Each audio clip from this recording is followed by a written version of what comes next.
Hello everybody, this is Verdict from the Classic Pal YouTube channel, and welcome to another video. Now, yeah, we kind of made the hammer, like, let's just start with that. So, by saying we, what do I mean like that, by this? Now, here's the deal, guys.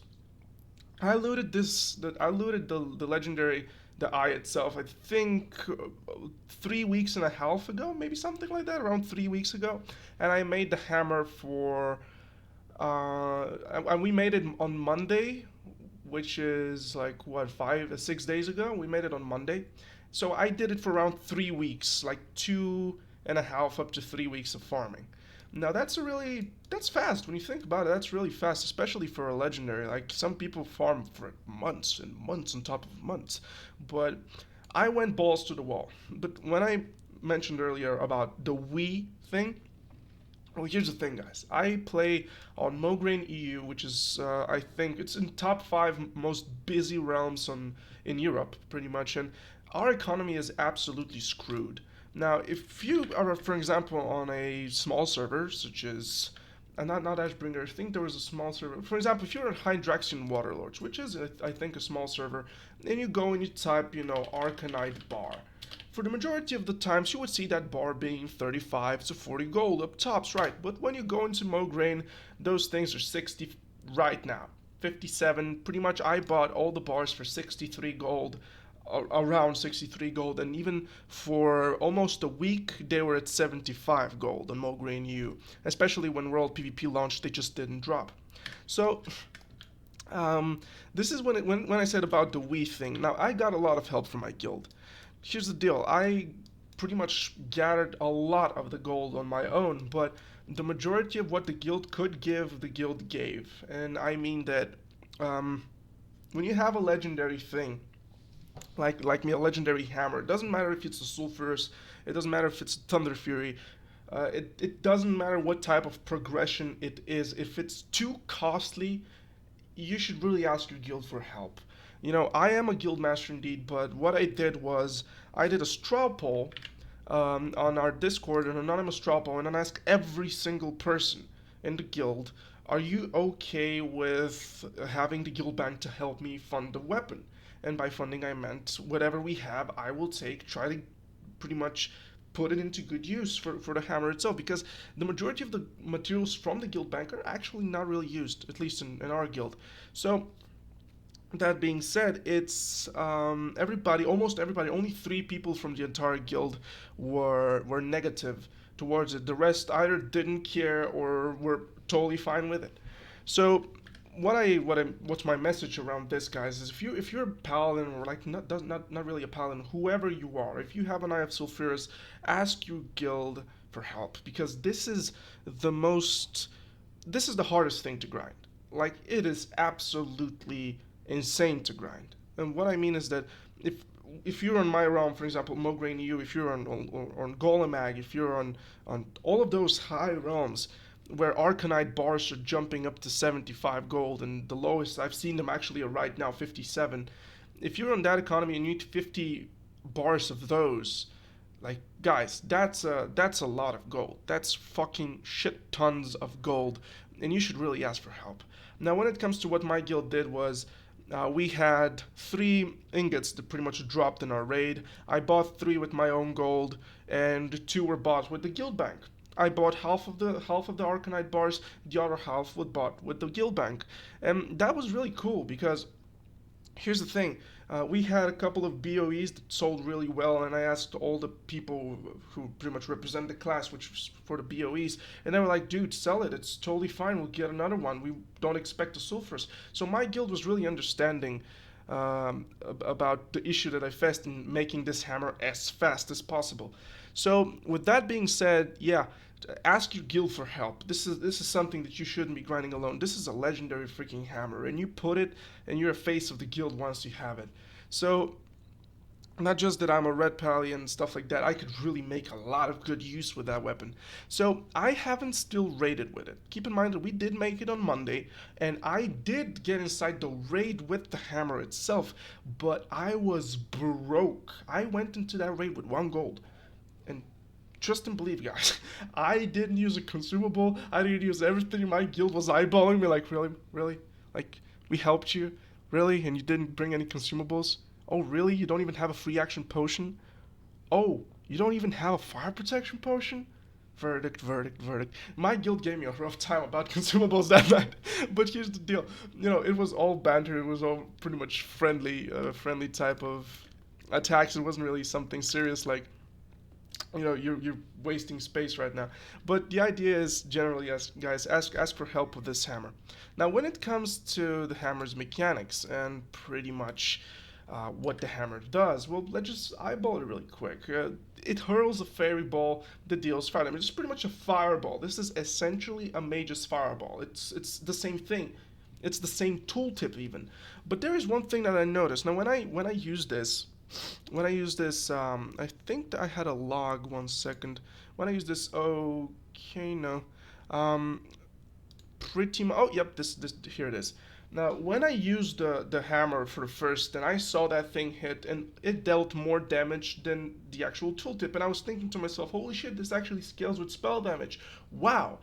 No, it didn't. Here's the thing: the dot is actually it's been read in the combat logs as the same spell, therefore added to the duration. As you can see, 334 top end is 333 fire damage with 75 over 10-second duration, and you can see that that's added for the fireball, and you can even see the normal hits and the amount of the normal hits. Basically, what I mean to say to you guys, it doesn't scale with spell damage. It's not really a spell damage weapon in general. This is for pure AP crits. And yeah, weapon otherwise freaking insane. The weapon is brutal. Fucking crazy. Now, when I tell you guys that I entered Molten Core with no consumables and with just the raid buffs, I was dealing 2k crits. You guys best believe that I am telling you the truth. 2k white crits with this weapon, easy peasy. Now, if I go with world buffs, holy moly, I think 2.5k is the minimum that I'll ever get.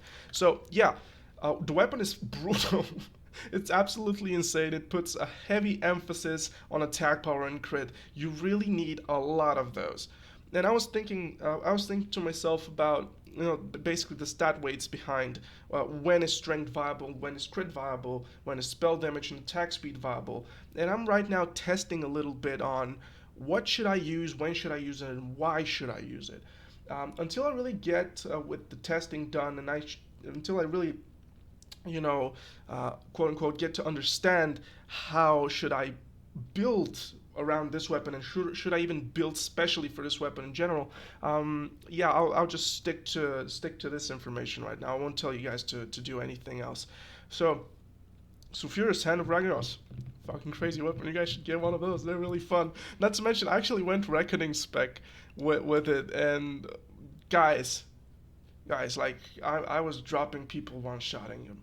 Doesn't matter what you were. Like the fact that I crit for 1,000 with those on a full play target, like with Reckoning builds, like I just stacked the Reckoning, one-shotting tanks, shamans, doesn't matter what we're talking about. Everything drops below this hammer. No matter what you are, you die. It's freaking amazing. It was so freaking good.